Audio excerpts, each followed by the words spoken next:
안녕하세요. 오늘 저희가 함께 살펴볼 자료는 2025년 주목해야 할 10가지 신흥기술 보고서인데요. 이게 앞으로 사회와 산업에 정말 큰 영향을 미칠 수 있는 그런 혁신 기술들을 다루고 있더라고요. 네, 맞습니다. 굉장히 흥미로운 기술들이 많죠. 그래서 이 기술들이 대체 뭐고 또 왜 중요한지 저희가 오늘 핵심만 딱딱 짚어보려고 합니다. 자, 그럼 바로 첫 번째 기술부터 시작해 볼까요? 첫 번째가 구조 배터리 복합재. 이건 이름부터 좀 생소한데 그냥 배터리가 아니라 그 자동차 뼈대나 건물 기둥처럼 구조물 자체가 배터리가 된다는 거죠. 네, 정확히 보셨어요. 그러니까 기존 리튬이온 배터리처럼 에너지를 저장하는 건 기본이고요.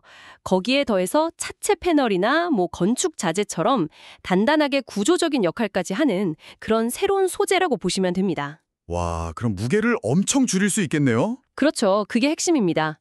이걸 쓰면 전기차나 드론 같은 기기들 무게를 획기적으로 줄일 수 있고요. 그게 바로 에너지 효율 향상으로 이어지는 거죠. 예를 들면 자동차 무게가 한 10%만 줄어도 주행거리가 눈에 띄게 늘어날 수 있거든요. 이야, 진짜 공상과학 영화에나 나올 법한 이야기 같은데요? 그럼 이게 실제로 쓰이려면 어떤 과제들이 남아 있을까요? 물론 아직 해결해야 할 것들이 좀 있죠. 지금보다 에너지 밀도를 더 높여야 하고요. 그리고 아무래도 구조재 역할을 하니까 충격이나 화재 같은 상황에서의 안전성 확보, 이게 무엇보다 중요합니다. 아, 안전은 정말 중요하죠. 네. 그리고 대량 생산을 하려면 비용 문제도 해결해야 하고요. 관련해서 새로운 안전 기준이나 규제 같은 것들도 당연히 필요할 거고요. 멤브레인이라고 하죠. 이걸 두면 농도를 맞추려고 물 분자나 이온이 막 이동하거든요. 아하. 그때 생기는 압력 차이를 이용해서 터빈을 돌리는 거예요. 그렇게 전기를 생산하는 방식인데 이게 태양광이나 풍력하고는 다르게 날씨나 밤낮 이런 거 상관없이 24시간 계속 꾸준히 전력을 만들 수 있다는 게 아주 큰 장점입니다. 와, 24시간 꾸준한 청정 에너지원이라니 이거 정말 매력적인데요. 기술 개발은 좀 많이 진행됐나요? 네, 최근에 그 멤브레인 기술이 상당히 발전하면서 효율성이 꽤 좋아지고 있어요. 그래서 대규모 발전소뿐만 아니라 예를 들면 해수 담수화 시설에서 버려지는 아주 짠 물 있잖아요. 그런 농축염소를 활용하는 방안 같은 다양한 응용 가능성도 계속 연구되고 있습니다. 그렇군요. 자, 안정적인 에너지 공급하면 또 원자력을 빼놓을 수가 없는데 차세대 원자력 기술은 지금 어떤 방향으로 가고 있나요? 일단 기존 원전보다 안전성을 크게 높인 3세대 원자로들이 지금 운영 중이고요. 여기서 더 나아가서 4세대 원자력 개발이 아주 활발해요.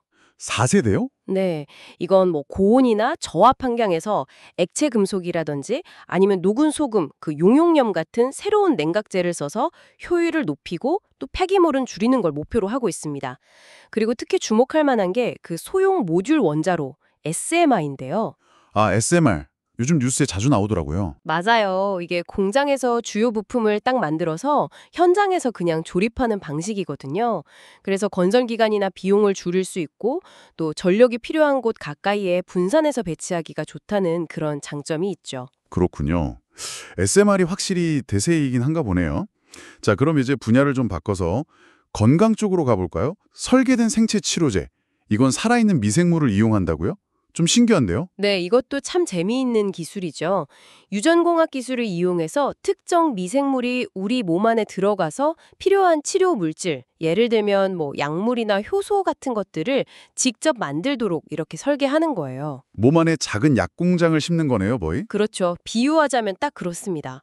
환자한테 맞춤형으로 만들 수도 있고 아니면 특정 질병 신호가 딱 나타날 때만 작동하도록 제어할 수도 있고요. 와, 이건 정말 혁신적인데요.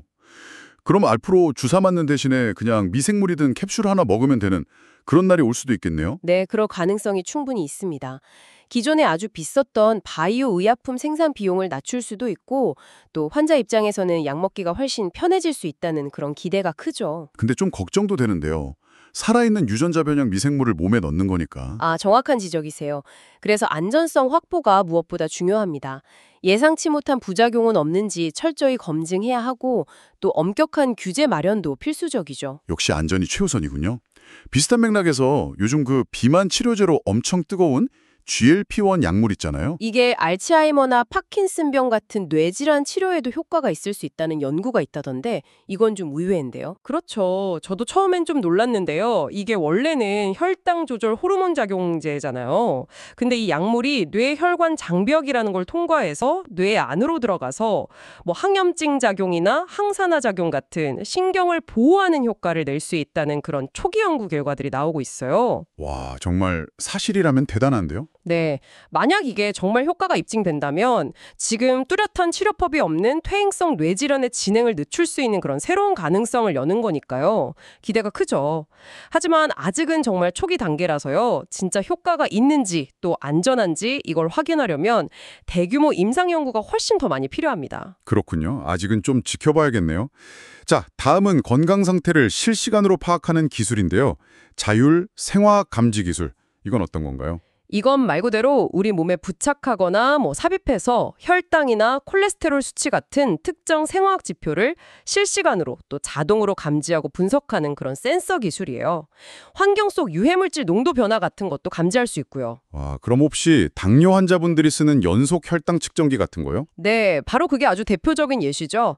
이게 앞으로 더 발전하면 무선통신이나 자가전력 기술 같은 거랑 결합해서 의사가 멀리서도 환자 상태를 계속 모니터링한다든지 아니면 환경 오염을 아주 초기에 감지한다든지 활용 분야가 정말 무궁무진할 걸로 보입니다. 와, 기술이 우리 건강이랑 환경을 지키는 파수꾼 역할까지 할 수 있겠네요.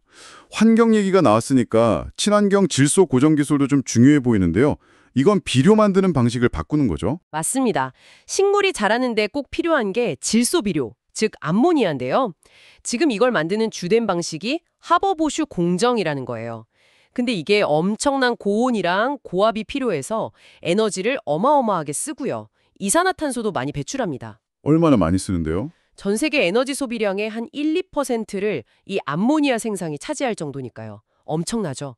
그래서 친환경 질소 구정은 태양광 같은 재생에너지를 쓰거나 아니면 특별한 미생물, 효소 이런 걸 이용해서 훨씬 낮은 온도랑 압력에서 공기 중의 질소를 암모니아로 바꾸려는 그런 시도예요. 와, 이게 성공하면 농업 분야 탄소 배출을 정말 크게 줄일 수 있겠는데요? 그렇죠.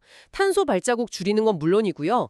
대규모 공장이 아니라 그냥 필요한 곳에서 작은 규모로 암모니아를 만들 수 있게 되니까 운송 비용이나 에너지 낭비도 줄일 수 있고요. 그렇군요. 아까 효소 이야기가 잠깐 나왔는데 나노자임이라는 것도 있네요. 이건 인공요소인가요? 네, 맞아요.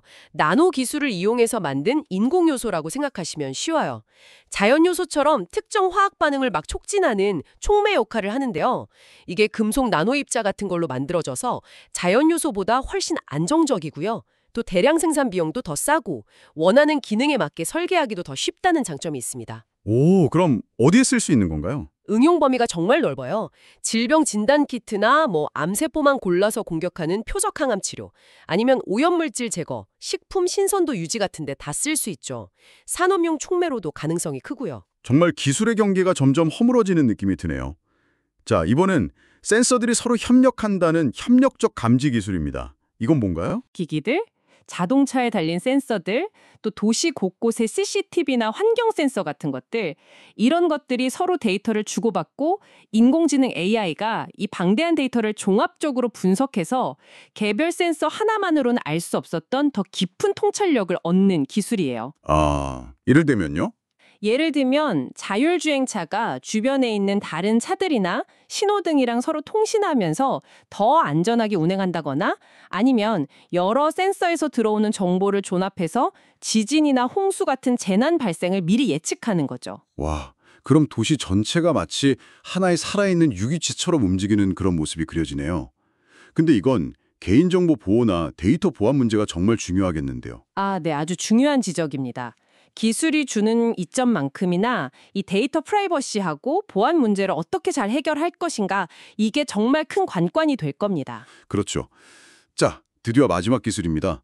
생성형 워터마킹. 요즘 AI가 만든 콘텐츠가 이게 진짜인지 가짜인지 구분하기가 너무 어려운데 이걸 해결해주는 기술인 거죠. 네, 그렇습니다. 요즘 챗 GPT나 미드저니 같은 생성형 AI가 텍스트나 이미지, 오디오 같은 걸 막 만들어내잖아요. 여기에다가 우리 사람 눈이나 귀로는 거의 알아채기 힘들지만 기계는 식별할 수 있는 고유한 디지털 표식, 그러니까 워터마크를 씹는 기술이에요. 아, 보이지 않는 도장이군요. 그렇죠. 이걸 통해서 이 컨텐츠가 AI가 만든 건지 아니면 원본 출처는 어딘지 이런 걸 확인할 수 있게 하는 거죠. 그래서 가짜뉴스 확산이나 저작권 침해 같은 문제에 대응하는 데 도움을 줄 수 있을 걸로 기대하고 있습니다. 야, AI 시대에 정말 꼭 필요한 디지털 신뢰 기술이 되겠네요. 근데 이것도 워터마크를 막 지우거나 위조하려는 시도가 당연히 있겠죠? 물론입니다. 그래서 워터마크 기술 자체가 아주 강력해야 하고요. 또 동시에 국제적으로 표준을 만드는 노력도 함께 필요할 겁니다. 네, 오늘 이렇게 10가지 신흥 기술들을 쭉 한번 훑어봤는데요.